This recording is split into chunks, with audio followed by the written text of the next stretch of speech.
सुनता रहूंगा।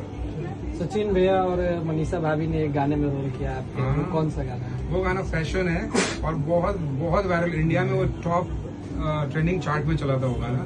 उसकी भी 2 लाइनें मैं गा देता हूँ। अरे बैठल बाड़ू तू बने हम ही कमात हो, हमरो शौक तो से देखल नहीं के जातो।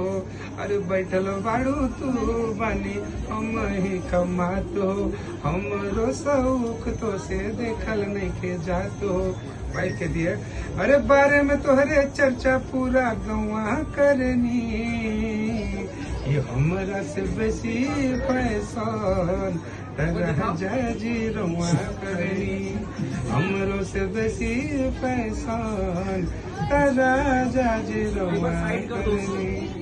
यही गाना, बहुत सारे गाने, नैयर के रंगदार मेरा भी गाना, इनके साथ मैंने एक और गाया था मनीषा जी के साथ। उस गाने का टाइटल था, अभी मुझे टाइटल दिमाग से निकल रहा है, बट वो बहुत हिट गाना था, वो भी मेरा, आप जरूर जाके देखिएगा। सौरभ मनीषा सर्च करेंगे तो मैं मिल जाऊंगा आपको। और ऐसे प्यार देते रहिए, आशीर्वाद देते रहिए। पूरी सिवान की जनता और पूरी भोजपुरी भाषियों से मेरी यही विनती है, विनम्र प्रार्थना है, बहुत सारा प्यार दीजिए, अच्छे अच्छे कंटेंट लेके